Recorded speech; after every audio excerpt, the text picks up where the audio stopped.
Hello explorers and welcome to another video, and we're back with more Linux from scratch. So now we are going to build a little bit larger package here. Now we are going to build Binutils, and we have built Binutils before and we know that that takes a while. So let's remove the Binutils that we have here and tar a new version Binutils Binutils. We want the version 32. Unpack that one, and when it's unpacked we want to verify that the PTI are working properly inside the CE root environment by performing the following simple test. expect-c spawn ls. The system has no more PTUs. Ask the system administrator to create more while executing spawn ls. This command should output the following. If it instead outputs the include message below, the environment is not set up for proper PTI operation. This issue needs to be resolved before running. Okay. It was good that they asked me for that. Let's see if I can find something about TTY.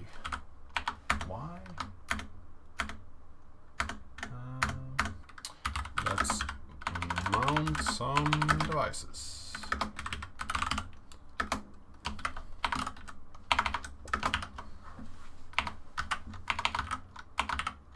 And I'm back, and I have checked now that it actually works to build. So that's good.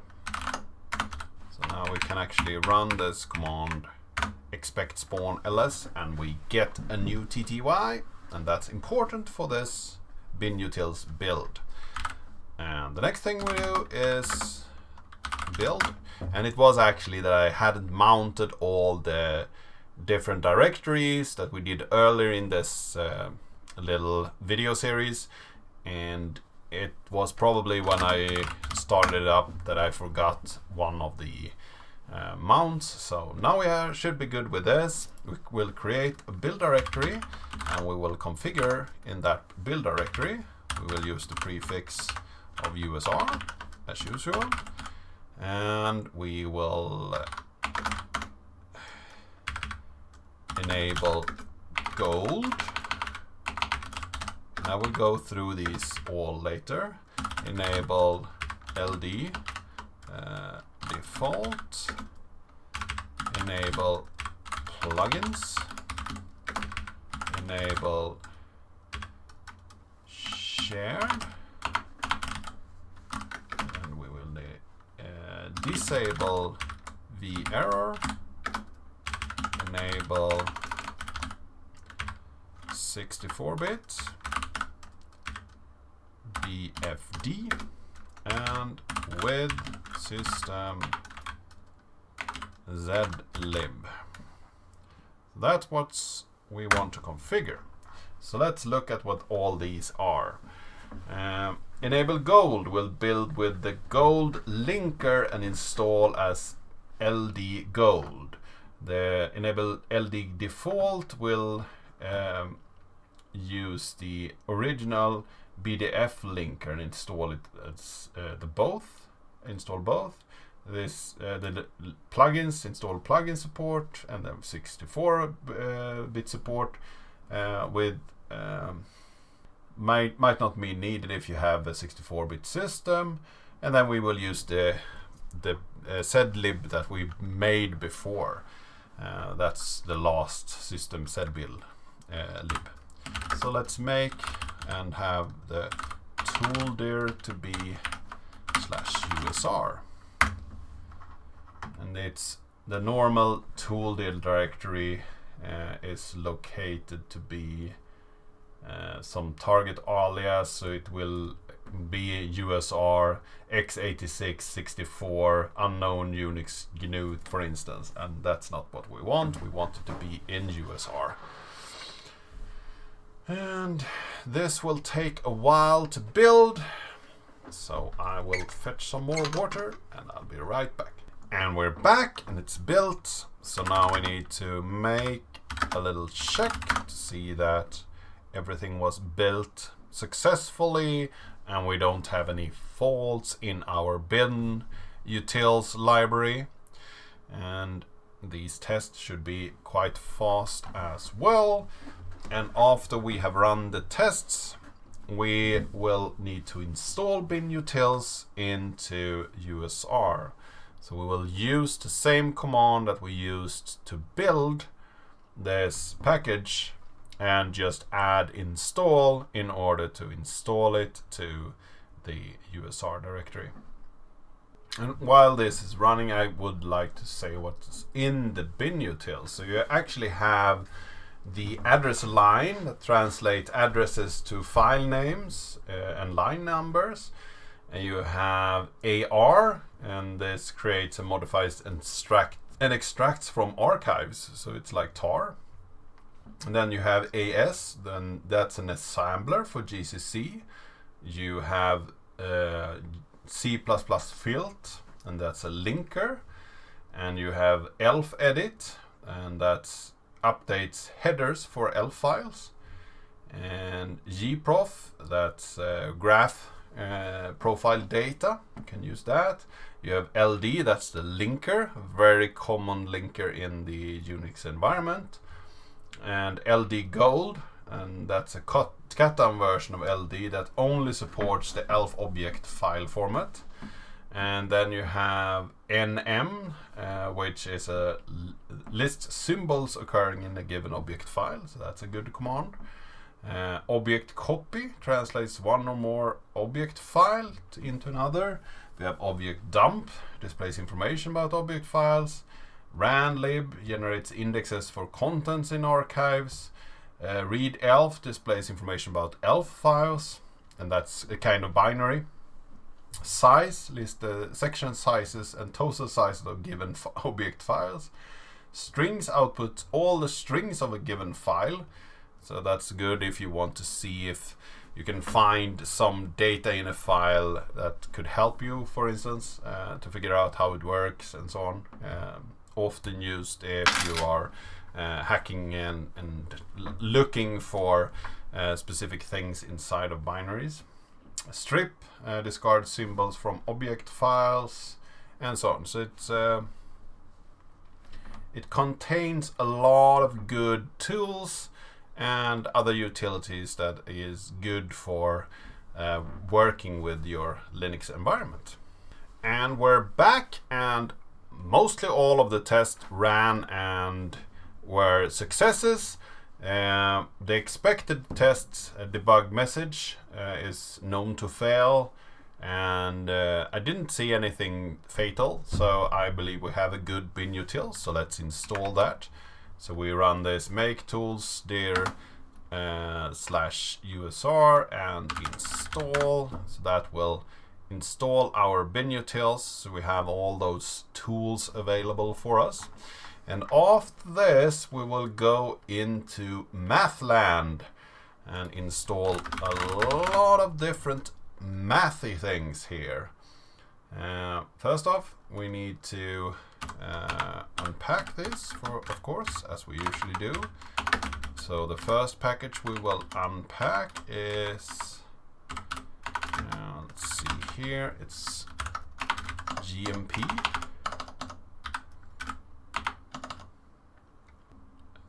Let's unpack that. GMP. To run that, we set our ABI to 32 and then run configure with 3 dots. Why? Okay. No. There were just a note. If we are running a 32-bit system, we need to do that, but we don't. The default setting for GIMP library is optimized for the host processor. Yeah, so I don't believe we need to do anything of the prerequisites or notes for this. So let's configure prefix as usual, USR, and then we do enable the CXX, enable disable static, so we don't want it statically built, and we want the doc dir to be /usr share doc gmp 6.1.2.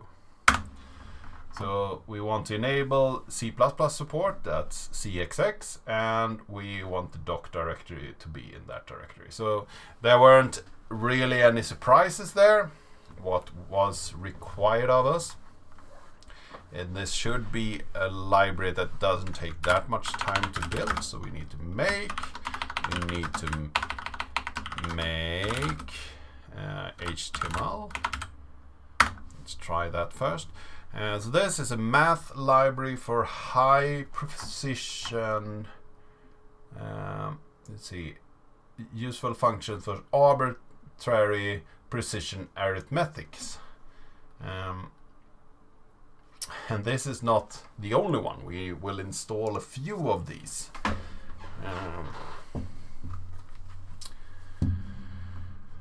I'm not sure if I want to run the tests for all these. The tests require a bit of changes in some of the files and so on, and I don't believe it's super important. It's highly there can be some illegal tests and so on, so I don't think that it's super important to actually check this library.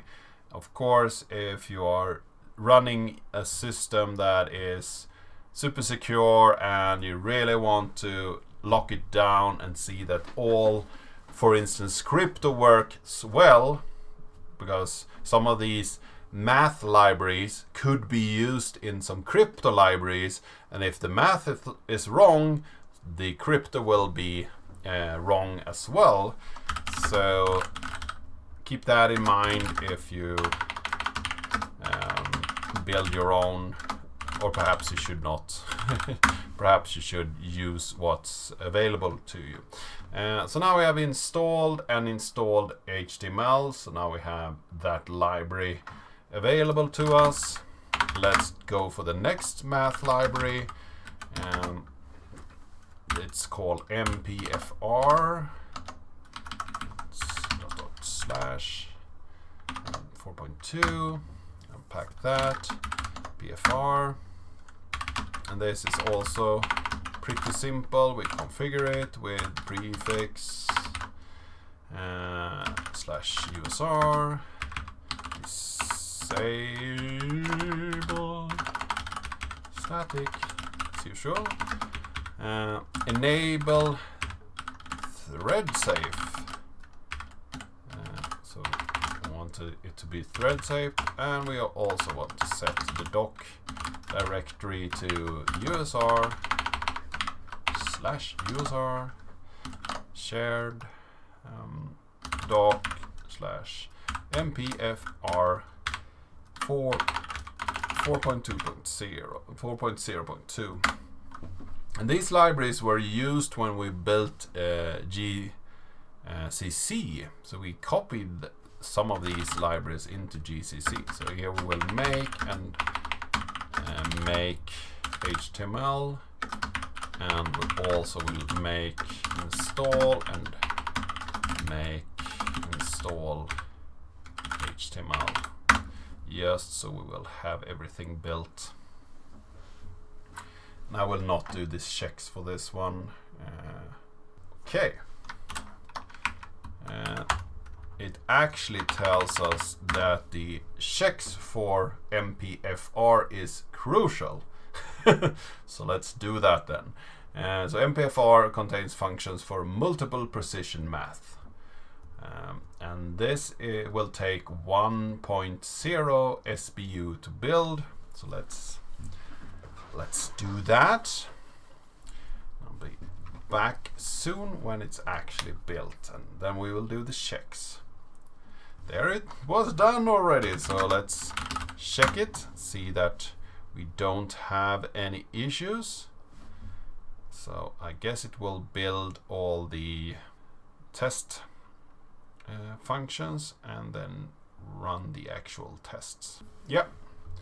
So now I've run this MPFR tests, and we had 180 tests and 180 passed, so it should be good.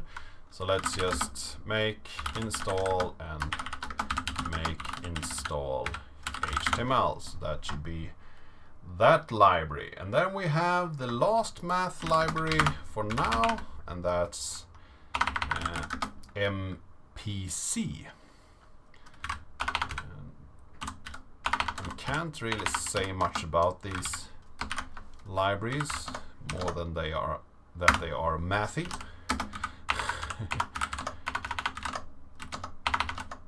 So let's configure this one. Prefix /USR disable static doc dir USR shared doc MPC 1.1.0. So this is a library containing arithmetics of complex numbers with arbitrary high precision and correct rounding of the results. So let's make HTML and make check.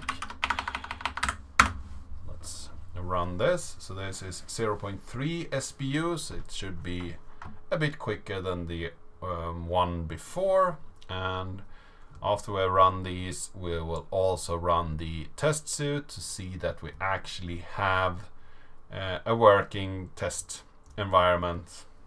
And then after that, we will install this. And then we should be done with the arithmetic functions and get into some more system native functions that is required for the system.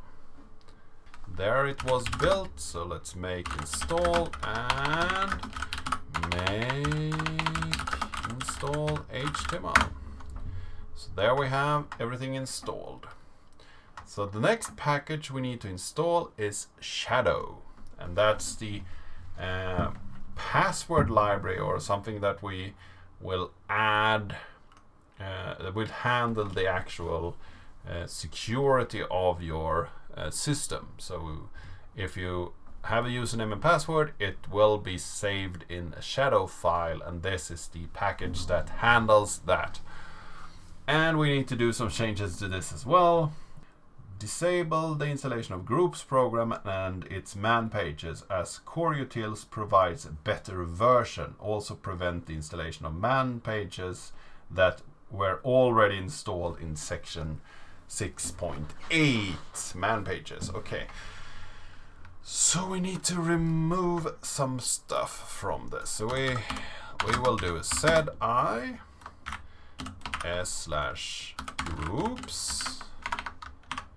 and the @ symbol is a bit hard to manage here.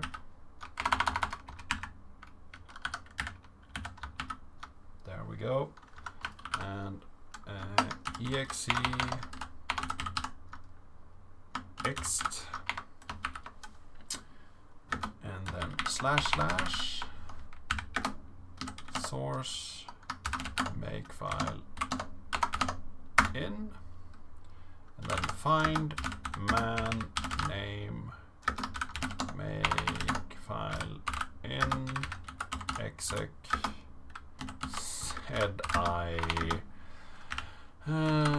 s/groups 1 // and then we need to do these /:, Okay. And I did one too many of those. And also for exec. Okay. Man. No such file or directory.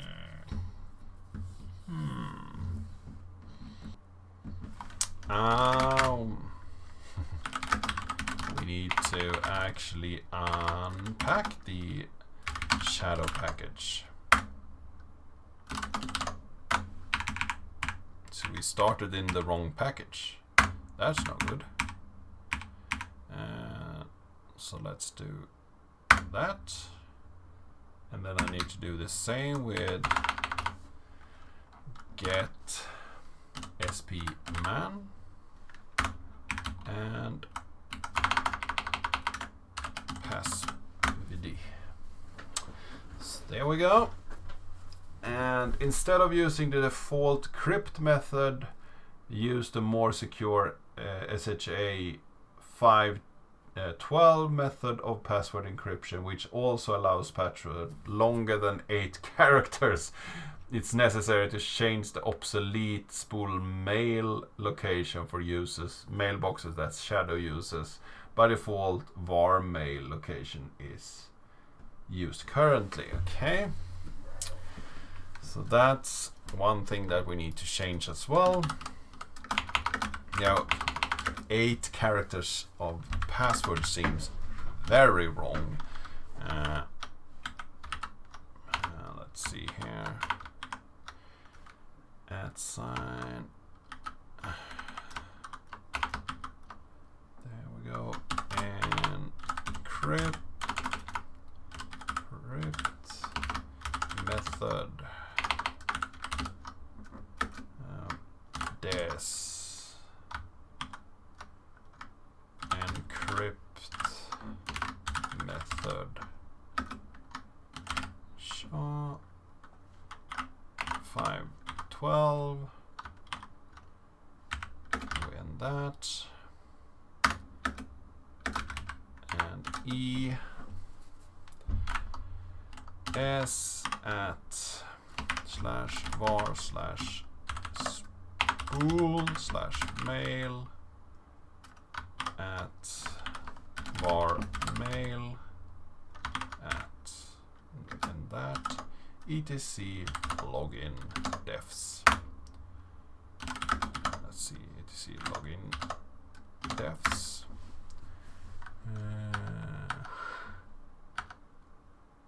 So encryption method is SHA 512, and let's see where the mail command is actually changed. Let's grep mail here and see. Mail dil var /mail. Oh, okay. So that was what we changed with that. If you choose to build shadow with cracklib support, run the following. We don't do that. And then we need to do sed I s /1000/999 to the etc user add. And then we can do configure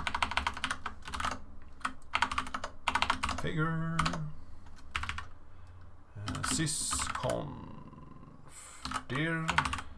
The system configuration dir should be etc, and we should compile it with group name max length 32. So I guess 32 characters are the longest for the group names, and that seems reasonable. Why would you want a group that is huge in length? You want them short so you can easily change groups and work with groups on your file system. So let's see here. We have shadow group support. Yes. Was that something that we wanted? And SHA password encryption. Yes.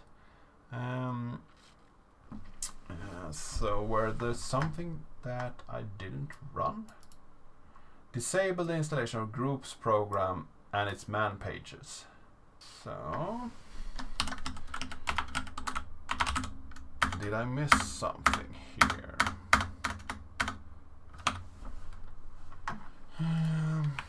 Let's see here. I did run the groups command, right? Let's cat source make file in. See here.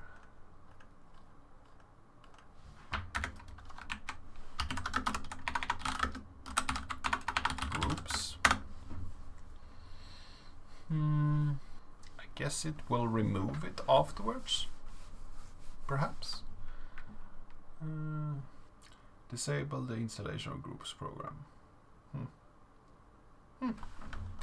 Yes. Let's try it. See what happens. Let's make target man pages given him more the same rule.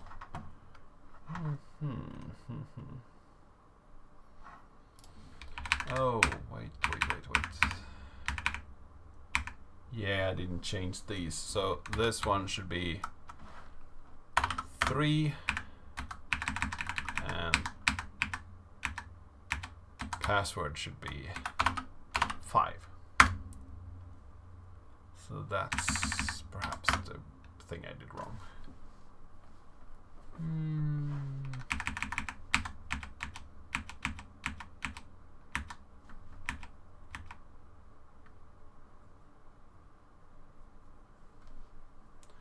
Groups 1. Maybe I did wrong. Let's start over.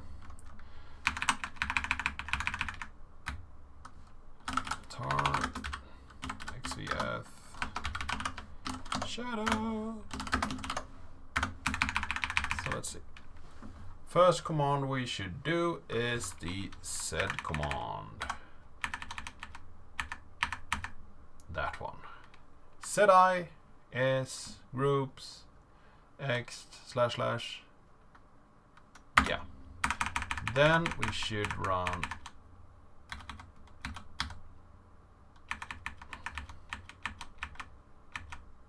this command here to execute sed on the groups 1. So that. Then we should run this command, and then we should run this command, and then we need to run this command for sed, changing things, and lastly we need to do user add.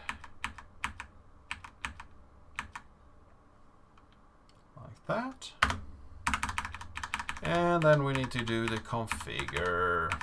Let's see if we can find that there. Do we have any changes in our setup now? We have shadow group support, yes, still. Yeah, okay. Let's try make now. Now it works. So I guess that some of the commands that I ran where I didn't change the actual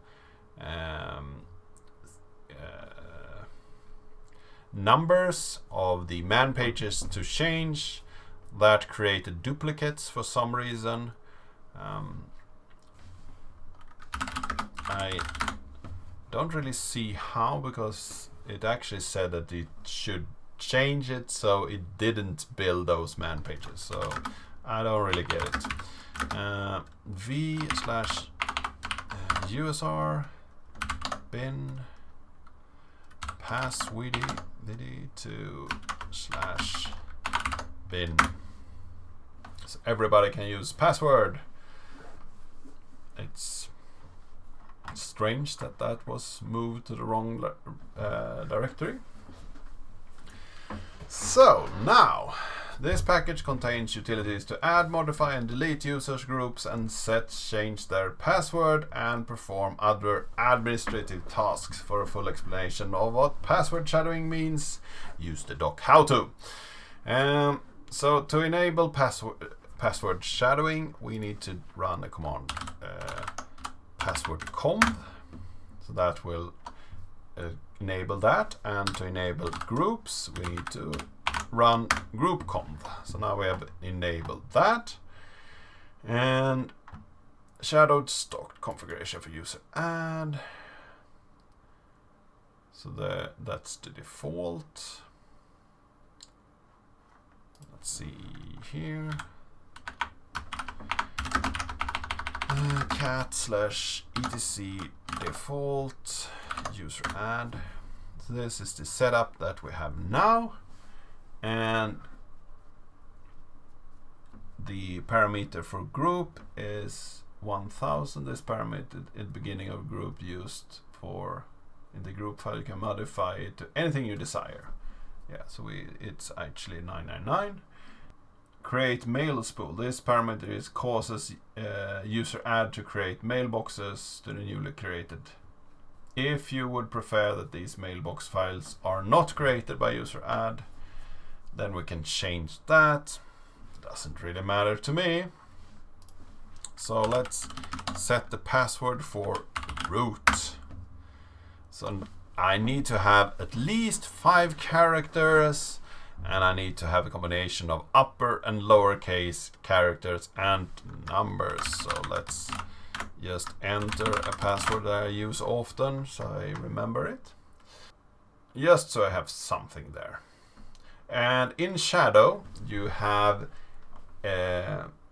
SHH, and it will change the maximum number of days between obligatory password changes. So that's just something that you can do. SHFN, so change FN, then you will change the user's full name.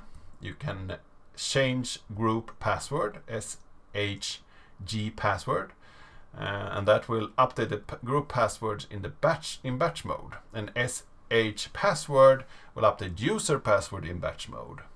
And then you have SHSH, and that's the change user's default login shell.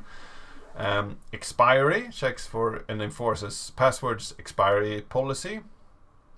Why you would have that, I don't really know. Changing passwords, if you have a strong, good password, is not something that you should do. Fail log examines the logging failures. If you have a lot of those, you can have a problem. G password will add and delete members to and administrators to groups. Group add creates new groups. Group del deletes groups. Group mems allows a user to administrate his or her own group memberships list without the requirement of super user privileges. Group mod modifies the group name or GID, the group ID. Group check verifies integrity of group files. Group conv and unconv, this is a conversion that we did. Last log reports the recent logged in user. Then you have login for the system for logging in. Log out D, a daemon that enforced restrictions on log on time. A new GID map uses mapping for user space, new users, create and update entire series of accounts. No login, and that's something that you use in your login file to say that this user should not be able to log in. Password, passwd is to change your passwords. Password check verifies integrity of the password file so that everything looks fine there, and then you can convert password uses from shadowing and not shadowing. SG executes a given command while the user GID is set to that given group, so you can run something as a specific group and then you have su, and that's substitute to a specific user to run a command, commands.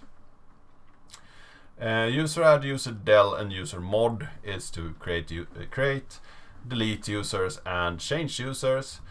And then you have vigr and vipv, that's commands to edit the shadow and group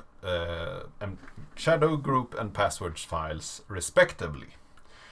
So now we have a system with a super user or a root user, and I will split this video up in multiple videos, but I think that this series is gonna give you something, and I hope that you will learn something from this series, that you will understand Linux a little bit better. If you like this video, give it a like, share it with your friends and colleagues. If you have any comments about this specific video, then leave them in the comment section down below. If you haven't subscribed yet, please do that, and I really hope to see you in the next video.